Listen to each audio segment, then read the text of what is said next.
Man, what a cool night and cool moment of worship. Let me tell you guys something. Man, sometimes can I just be real with you? Um, Life and especially the faith and being a Christ follower.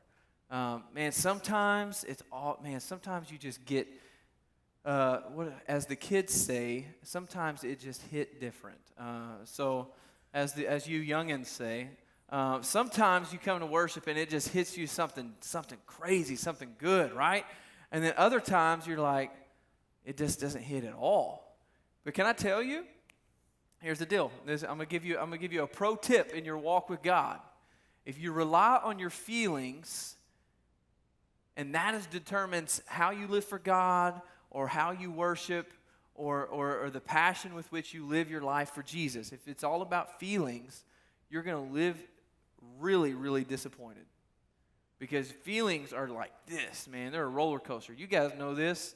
You're going through puberty or have been, and so you know what it's like to be on this roller coaster of emotions and like, now she likes me, no she doesn't. Like you know what it's like to try to live your life by feelings. It's a roller coaster. And the same thing to walk with God, man. You can't live your life by feelings. And so that's why, hear me. I'm going to be Pastor Chad for just a second. I'm going to pastor you for a moment, okay? That's why when you come into church, this is a moment like you have to make up your mind. You have to make up your mind when you come in here. You know what? Like, this isn't even about me. This is about God. Like, these songs, they're not about you. We're not singing how great you are. It's not to make you feel good. This is because God is God, regardless of your feelings. And so when you come into church and you're not really feeling it, when the pastor doesn't bring just fire, or when the worship team hits a wrong note, or they're not singing your songs, or you're just not feeling it, or maybe you just had a bad day and you're not really feeling it, that's when you got to decide that I'm going to spend time with God. I'm going to worship, not because I feel like it, but because God's good, because He's worth it, because God is faithful. Like, I'm gonna get something out of this message.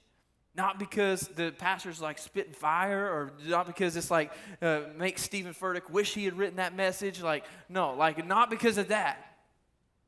But I'm going to get something out of this because I'm a child of God and I love God's word and I want to grow and I want to be closer to Him and because I know God is speaking, and if I'll open my ears, I can hear it. So you may not always feel it, but if you come in with a made-up mind and you come in with a decision in your hearts, I'm going to leave this place different than what I came.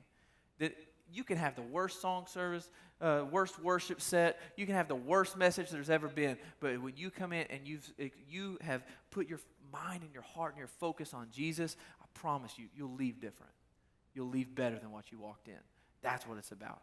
You may not feel it. I had a guy tell me a long time ago, some days, church, you're just laying another brick. Some days in your life, you're just laying another brick. So it's not real special. You don't see a lot of improvement. But, man, we laid another brick. We got a little bit better. We got a little bit closer to God. We got one more thing devoted to Him. So some days, we're just laying bricks. But you got to choose, man. When you walk into the Word, you got to choose. All right. That's all that. That's not my message, but it could have been.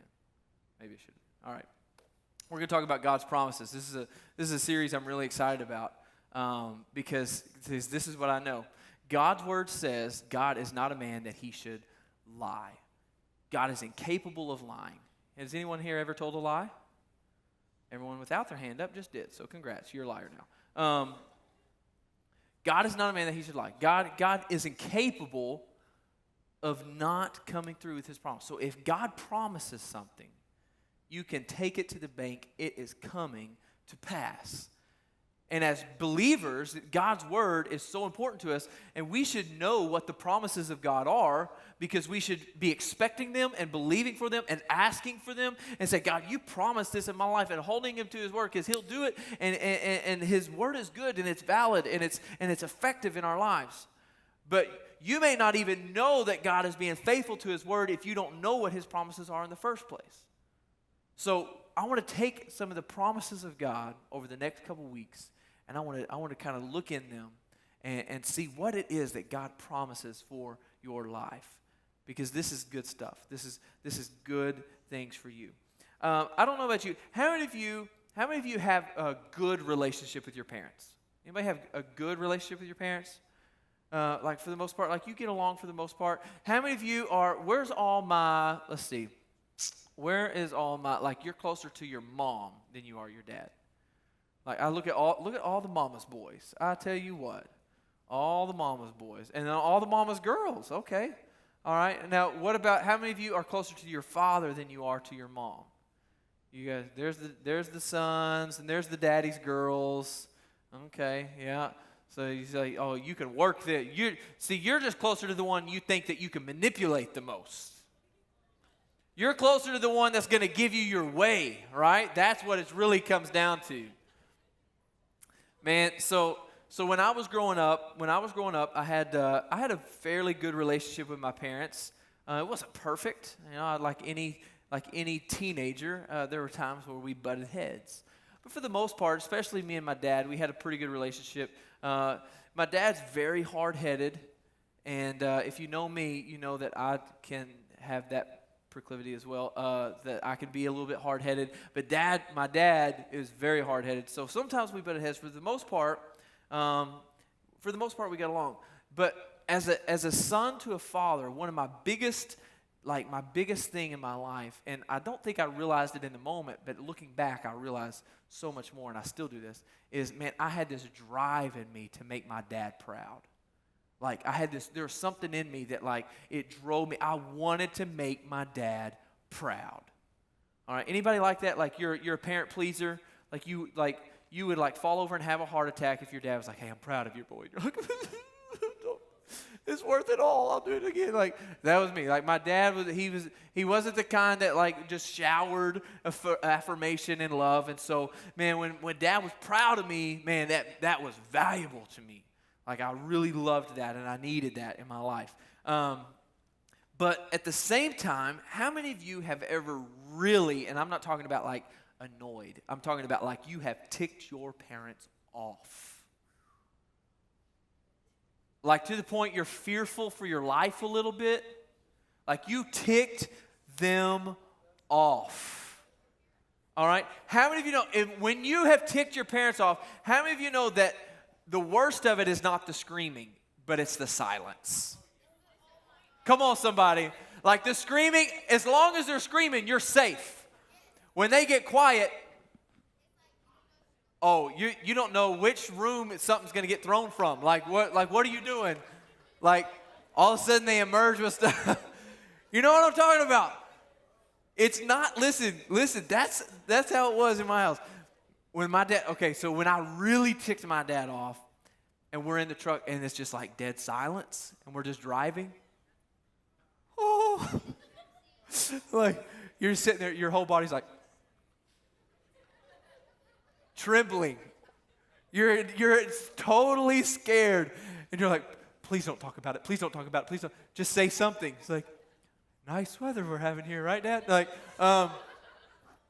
you try to change the subject, and they just still don't even bite. They still don't talk.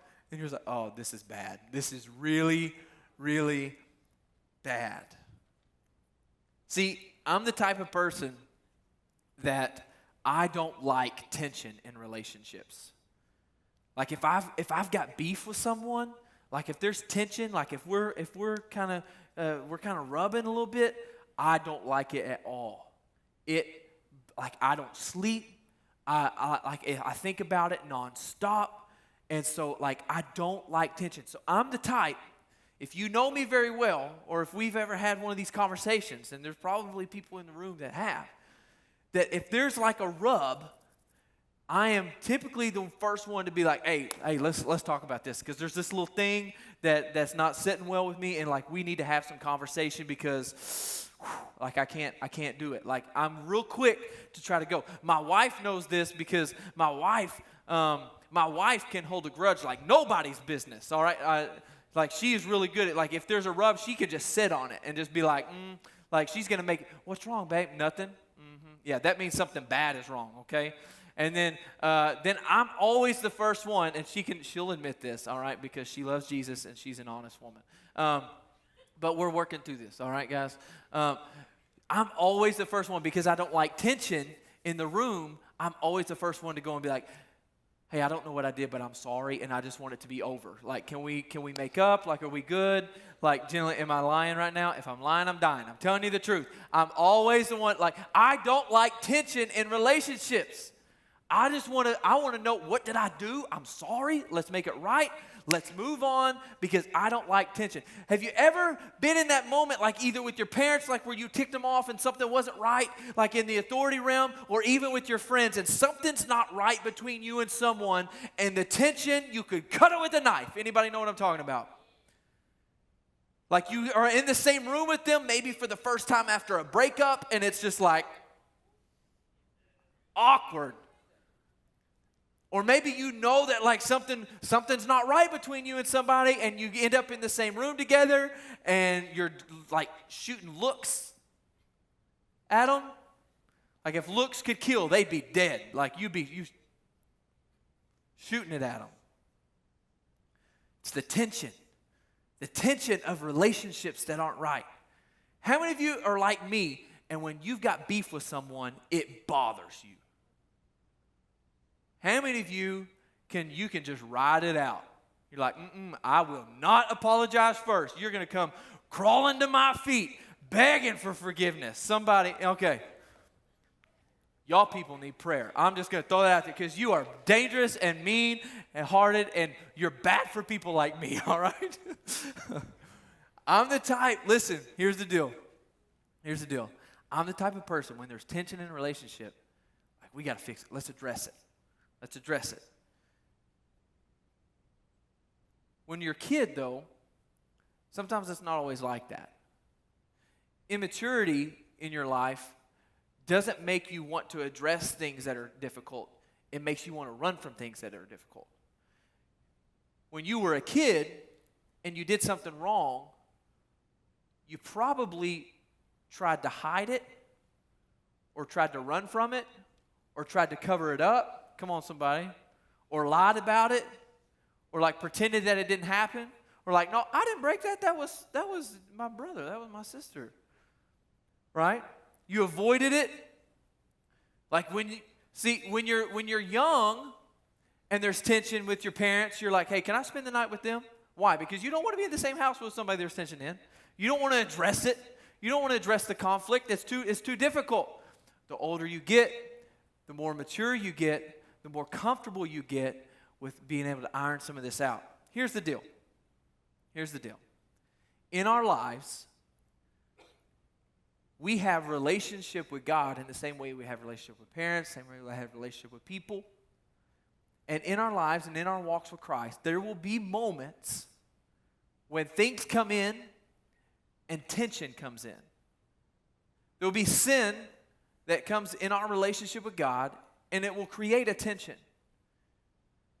What is sin? Sin is actually an archery term, like bows and arrows, archery, okay?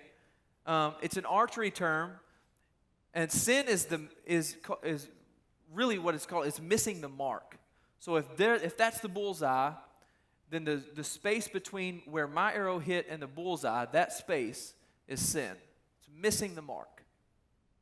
And there are times in our life and in our walk with God, hear me tonight, that it's not like we were trying to do things blatantly wrong. Sometimes we do. But sometimes we just miss the mark, and things aren't right, and things aren't perfect between us and God, and there's some sin that creeps in. And if we're immature in our walk with God, what happens is that we do what an immature person does, and that is we run from it. We try to cover it up. We lie about it. We pretend it's not there. And we just keep going. But when we reach a place of maturity, we reach a place where we say, you know what, there's this rub between me and God, and it's got to be fixed. See, here's the deal. Sin, James 4:17 says, if anyone then knows the good that they ought to do and doesn't do it, it is sin for them.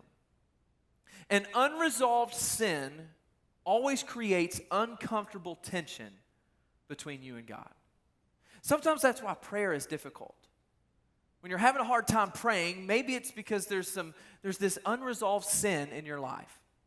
If you have a hard time worshiping, maybe it's because there's an unresolved tension in your life. If church becomes optional and it's like, oh, I don't really have to go, maybe it's because deep down there is a tension between you and God, because the person that you are and the person that God is and the relationship that you have with Him isn't all the way right.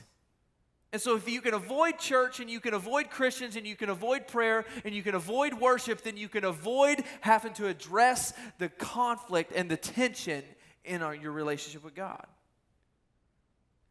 See, you aren't the first person to have to navigate this. In fact, the first person was Adam and Eve. When they sinned, when they took of the fruit of the garden, of the tree of the knowledge of good and evil, they knew that it was wrong, they did it anyway. And immediately, what did they do? They hid from God, and they covered themselves. And we have the exact same response in our life. When we have things in us that we know is not pleasing to God and in our relationship with Him, our tendency is to immediately run from God, remove ourselves from His presence, stop going to church, stop going to small groups, stop hanging out with those people. Why? Because it reminds us of the sin, of the tension in our relationship with God. And we cover ourselves. We try to pretend like it's not there. We try to pretend like everything's okay. We try to put on the happy face, when in reality, there is this tension with God. See, there's another guy in the Bible, Achan. He disobeyed God. Took something that didn't belong to him, completely disobeyed God's command, and what did he do? The minute it happened, he ran, he hid in his tent, he dug a hole, he buried it in the ground. Why? Because that's our tendency. Our tendency is instead of going to God and having a mature conversation, God, listen, I got this rub, man. I got this thing that's not really right with me and you right now. We run away and we cover up. And we pretend like everything's okay. And we pretend like us and Jesus are good. And we try to avoid thinking about Him or encountering Him because there's that tension that's in and right. And we know that the minute that we see Him, it's going to remind us. The minute we feel Him, the minute we're in His presence, it's only going to expose this sin, this tension, this rub in our life with Him. So we cover it up. It wasn't too long ago I was teaching Chandler how to make his bed, because that's valuable information. How many of you make your bed? How many of you don't make your bed? No comment. So I was teaching Chandler how to make his bed, and I came in, and here's the bed, the pillow, the comforter, and at the bottom of the bed there's this giant hump underneath the comforter. And I'm like, what is this, son? And I pull the comforter back, and it's all the sheets. Instead of like pulling the sheets up and like spreading them smooth, he had just, like they were just clumped down at the bottom. He's just like, it's all right, just cover it up. And I feel like most of the time that's how a lot of us walk around. We walk around with like, oh yeah, my bed's made, my life's good, everything's good, when really somewhere down underneath, there's something that should probably be nice and neat and straight and right with God, but we have just this kind of pushed it off to the side, and as long as it's covered and no one sees it, it's good. That's the result of sin in our life. That's when we get into worship and it just doesn't hit us right, and we're just like, oh, like I just know. Everyone else is worshiping and everyone else seems to be feeling it, and I don't feel anything. Maybe we should check our relationship with God. What's the rub? What's the tension? That's when we open God's Word and we're looking at it, it's like, man, nothing's really hit me. Like I'm not getting anything from this. Well, what's the tension? What's the rub in your relationship with God? It's when prayer is awkward and it's just not easy and I don't know what to say. And well, it's just because it's hard to talk to someone that there's tension in your relationship with God. It's because there's something there that's not supposed to be there. Have you ever been hiking or going somewhere and you got a pebble in your shoe? Is anyone else like me and you just want to go as far as you can possibly go with the pebble in your shoe until finally you can't do it? Because it's harder to stop, slow down, take your shoe off, dump the pebble out, so you will walk for hours on that one stupid pebble that drives you crazy rather than stop and take care of it. Anybody besides me? How many of the people that you meet, you immediately have to stop and get the rock out of your shoe? All right, look, here's the deal. That's us so many times. It's this sin gets in our life and it's like a pebble in the shoe. But here's the deal. If you go long distances with the pebble in the shoe, what could have once easily been removed could cause injury, could cause a cut, could cause infection, could cause long-term damage simply because you wouldn't stop and take the time to take the pebble out of your shoe.